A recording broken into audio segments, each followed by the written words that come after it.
नमस्कार, स्वागत है आपका अपनी क्लासेज में। और आज अपने नया टॉपिक लेकर आए हैं प्रोनाउन। जो नाउन अपने कंप्लीट कर ली थी, उसके बाद अगला टॉपिक है प्रो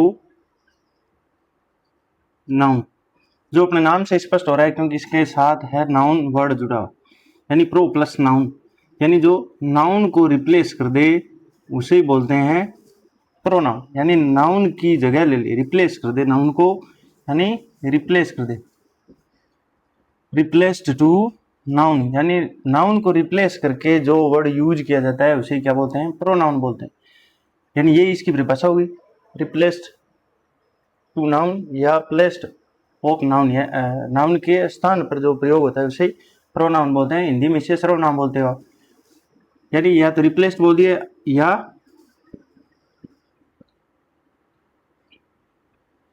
इंस्टेड ऑफ, यानी जो नाउन के इंस्टेड ऑफ नाउन, यानी नाउन के स्थान पर काम लिया जाता है उसे क्या बोलते हैं? अपने प्रोनाउन बोलते हैं। ये इसकी क्या होगी? परिभाषा। यानी प्रोनाउन के स्थान पर इंस्टेड ऑफ नाउन, या नाउन को हटा दिया जाता है और उसके क्या यूज कर दिया जाता है? प्रोनाउन। और या इसको रिप्लेस बोल दो या इंस्टेड ऑफ नाउन बोल दो, एक ही बात। या इसको बोल देता है, यानी प्रोनाउन ही क्या है? प्रोनाउन इक्वल टू क्या होता है? Pronoun equal to for a noun, यानी नाउन के लिए जो वर्ड यूज किया जाए उसे क्या बोलते हैं? प्रोनाउन बोलते हैं। यानी जो नाउन के लिए जो वर्ड यूज किया जाए उसे प्रोनाउन बोलते हैं। यानी फॉर ए नाउन, यानी नाउन की जगह जो यूज किया, नाउन के लिए जो यूज किया, नाउन की जगह यानी प्लेस, जो रिप्लेस कर दिया नाउन का और दूसरा वर्ड ले लिया जिसने, उसे बोल दिया प्रोनाउन। या नाउन के इंस्टेड, यानी नाउन की जगह दूसरा वर्ड यूज कर दिया, या नाउन के लिए जो वर्ड यूज कर दिया उसे बोलते हैं प्रोनाउन। तो इस प्रकार आपको प्रोनाउन की परिभाषा पता चल गई होगी कि प्रोनाउन उसे कहते हैं जो नाउन की जगह यूज किया जाए, यानी यूज्ड फॉर नाउन, यानी नाउन की जगह यूज किया जाए उसे क्या बोलते हैं? प्रोनाउन। जैसे यहां आपने लिखा हरी इज ए बॉय, आगे एक और सेंटेंस लिख दिया हरी इज ए स्टूडेंट, यानी ऐसे लिख दिया। तो अपने को इन दोनों को अगर सेंटेंस देखें तो Hari is a boy, Hari is a student, इसमें एक वर्ड है जो नाउन है हरी, यानी एक नाम है हरी जो बार बार आ रहा है, एक सेंटेंस में बार बार यूज कर रहे हैं, again and again Hari Hari Hari. अगर ऐसे लिखते जाएं, अगर सेंटेंस लंबा करते जाएं तो ये बार बार हरी हरी हरी ऐसे लिखते ही जाओ, तो ऐसे सेंटेंस है जो ऑकवर्ड सा लगता है, यानी अलग सा लगता है। तो इस बार बार जो आ रहा है वर्ड, जो नाउन बार बार आ रहा है, उस नाउन की जगह अगर अपने ऐसा शब्द लिख दे जिस सेंटेंस की सुंदरता बनी रहे, सेंटेंस ब्यूटीफुल लगे, देखने में पढ़ने में भी अच्छा लगे, तो उसी वर्ड को, यानी इस वर्ड को एक स्थान से हटाकर उस जगह दूसरा वर्ड लिख दें तो उसे बोलते हैं प्रोनाउन। यानी ये तो है नाउन, ये नाउन है तो ये अपने आप ही नाउन होगी, क्योंकि हरी एक बार नाउन बन गया तो दूसरी बार भी नाउन है, क्योंकि इसी का नाम है और सब्जेक्ट का काम कर रहा है, तो ये भी नाउन है। तो नाउन को हटाकर जैसे अपने ऐसे लिख दें हरी इज ए बॉय, और हरी की जगह अपने लिख दें ही, और ही इज ए स्टूडेंट, यानी ऐसे लिख दिया। तो यहाँ आपने पहले यूज किया था हरी और अब हरी की जगह क्या यूज कर दिया? ही। यानी पहले तो दोनों जगह ये हरी थे और अब एक जगह तो हरी रख दिया, क्योंकि एक जगह तो रखना पड़ेगा, क्योंकि बताना तो पड़ेगा सेंटेंस में किसके बारे में, बॉय कौन है, स्टूडेंट कौन है, तो हरी है। और आगे वाले में हरी यूज ना करके अपने क्या यूज कर दिया? उसकी जगह ही, हरी की जगह यूज किया क्या? ही। यानी यही है, रिप्लेस्ड कर दिया किसको? हरी को क्या कर दिया?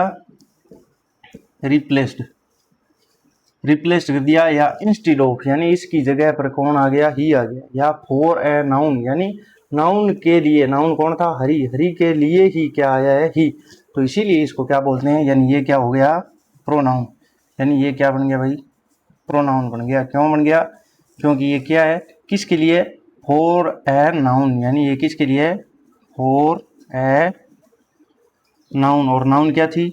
हरी के लिए, यानी हरी के लिए क्या आया है यहाँ? ही। और अपने पहले पढ़ चुके हैं कि ही और सी में जो मास्कुलिन होता है उसके लिए ही, और जो फेमिनाइन होता है यानी जो स्त्री लिंग होता है उसके लिए सी यूज करते हैं। वो अपने पहले नाउन पढ़ी थी, जेंडर पढ़ा था, वहां देख लिया था। तो ये प्रोनाउन यूज कर दिया किसकी जगह, नाउन की जगह, हरी की जगह, तो इसे क्या बोलते हैं, प्रोनाउन, क्योंकि ये रिप्लेस कर दिया हरी को और ही ने जगह ले ली। तो इसी को आज पढ़ने वाले हैं अपने, ये थी परिभाषा को अपने एग्जाम्पल के तहत भी अच्छे तरीके से समझ लिया। अब अपने जो प्रोनाउन होते हैं उनको विस्तार से देखते हैं कि प्रोनाउन मेनली यही होते हैं, आई, वी, यू, ही, सी और इट एंड दे। ये प्रोनाउन देखो कितने के साथ मेनली यही होते हैं, और ये फर्स्ट सेकंड थर्ड पर्सन यानी पर्सन के अकॉर्डिंग पढ़े जाते हैं। यानी पर्सन 3 प्रकार के होते हैं। 3 प्रकार के पर्सन का मतलब व्यक्ति, आदमी 3 प्रकार के होते हैं। कौन? एक तो जो स्पीकिंग कर रहा है, यानी मैं बोल रहा हूँ तो मैं हूँ। एक जो वो मैं दूसरे व्यक्ति के साथ, क्योंकि मेरे को बोलने के लिए दूसरा बंदा भी तो होना चाहिए, तो जिसके साथ मैं बोल रहा हूँ वो वर्ड, यानी स्पोकन टू, जिसके साथ मैं बोल रहा हूँ वो, यानी दूसरा सेकंड बंदा। और एक वो जिसके बारे में हम दोनों यानी 2 बंदे खड़े हैं और तीसरे बंदे के बारे में बात करें, उसे क्या बोलते हैं, थर्ड पर्सन, यानी तीसरा पर्सन हो गया। तो तीसरे को इंग्लिश में थर्ड, और पर्सन यानी व्यक्ति को थर्ड पर्सन। तो इस प्रकार 3 पर्सन हो गए। यानी इसको अपने इंडियन लैंग्वेज में याद करें, पढ़ें तो ऐसे कि फर्स्ट पर्सन तो जो खुद खड़ा है बंदा, वो फर्स्ट प्रायोरिटी तो मैं खुद को दूंगा। दूसरा वो जो मेरे सामने खड़ा है उसको मैं दूसरी प्रायोरिटी दूंगा। तीसरा वो, जैसे अपने 2 महिलाएं बात करती है इंडिया के अंदर, तो तीसरे के बारे में बात करती है, तीसरी महिला के बारे में बात करती है, या तीसरे बंदे के बारे में कोई आदमी बात करता है, तो जिसके बारे में चुगली की जाती है वो होता है थर्ड पर्सन, यानी जो आप और सब करते ही रहते, तो उसे थर्ड पर्सन बोलते हैं। क्योंकि थर्ड पर्सन वो वहाँ है नहीं, इसलिए उसको थर्ड पर्सन बोलते हैं। तो इसीलिए इनको 3 पर्सनों में डिवाइड किया जाता है। तो इसको यानी इनको 3 पर्सनों में, फर्स्ट पर्सन, सेकंड पर्सन और थर्ड पर्सन, यानी जिससे बात, जो बात कर रहा है, जिससे कर रहा है, और जो नहीं है उसके बारे में बात कर रहा है, तो उनके अकॉर्डिंग 3 टाइपों में बांट दिया जाता है। इसलिए इनको बोला जाता है पर्सनल प्रोनाउन। पर्सनल क्यों? क्योंकि 3 पर्सनों में बांटा है, इसलिए इनको क्या बोला जाता है, इन सातों को पर्सनल प्रोनाउन। और पर्सनल प्रोनाउन होते कितने प्रकार के हैं? 3 टाइप के, 3 टाइप का, 3 टाइप के होते हैं। कौन कौन से? एक तो होता है फर्स्ट पर्सन, यानी फर्स्ट पर्सन होता है जो मैं खुद हूँ, बात कर रहा होता है, जो बोल रहा होता है। और दूसरा होता है यानी जिसे वक्ता बोलते हैं हिंदी में। दूसरा होता है श्रोता, सुनने वाला, उसे बोलते हैं सेकंड आदमी, सेकंड पर्सन। और तीसरा जो यहाँ है ही नहीं उसके बारे में अपने बात करें तो वो होता है थर्ड पर्सन, यानी थर्ड, तीसरा बंदा, थर्ड पर्सन, उसे बोलते हैं थर्ड पर्सन।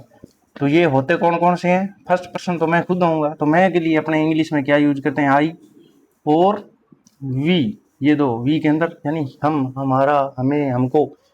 आई का मतलब मैं नहीं होता, केवल मैं नहीं होता, हिंदी के अकॉर्डिंग अपने पढ़ लेते हैं, वो गलत होता है। आई का मतलब मैं, मेरा, मुझको, ये सारे होते हैं।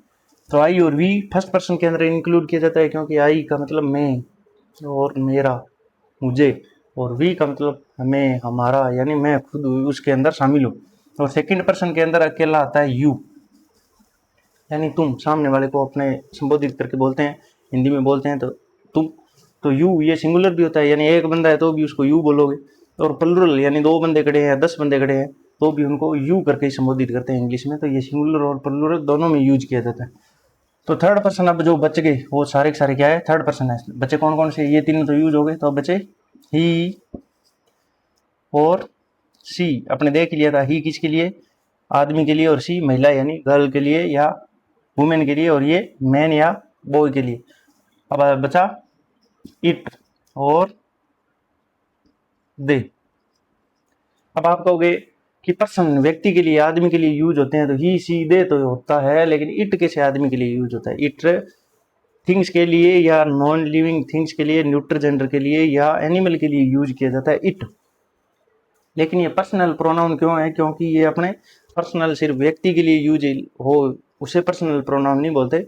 पर्सनल प्रोनाउन उन्हें बोलते हैं जो इन 3 टाइपों में आ जाए। 3 टाइपों में मतलब फर्स्ट पर्सन, फर्स्ट जो मैं खुद के लिए स्पीकिंग जो कर रहा है उसके लिए यूज हो, उन्हें फर्स्ट पर्सन बोलते हैं। और सेकंड पर्सन वो जो दूसरा बंदा सामने खड़ा है उसके बारे में साथ बातें कर रहे हैं, वो यानी यू बोलते हो आप सामने वाले को, यू यानी तू क्या कर रहा है, तू कैसा है, तू कौन है, ये वाले।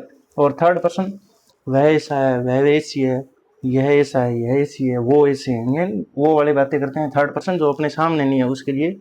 तो इन तीनों में आए, इसीलिए इनको बोलते हैं पर्सनल प्रोनाउन। इसलिए नहीं कि व्यक्ति के लिए यूज हो रहे, इसलिए कि जो बात करने वाला अपने लिए कैसे किस संदर्भ में यूज कर रहा है, इसलिए इनको क्या बोलते हैं, पर्सनल प्रोनाउन। और कितने प्रकार के हो गए, 3 प्रकार के। कौन कौन से, फर्स्ट पर्सन के अंदर कौन कौन सा, आई और वी, और सेकंड पर्सन के अंदर यू, और थर्ड पर्सन के अंदर ही, शी, इट, दे। इस प्रकार ये प्रोनाउन हो गए अपने पर्सनल प्रोनाउन। टोटल कितने, 7।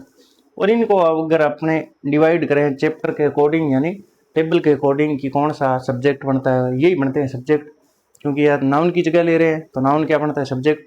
और अपने पहले भी देखा था, कोई सेंटेंस होता है उसका सब्जेक्ट कौन बन सकता है, या तो नाउन या प्रोनाउन। और किसी सेंटेंस का ऑब्जेक्ट कौन बन सकता है, या तो नाउन या प्रोनाउन।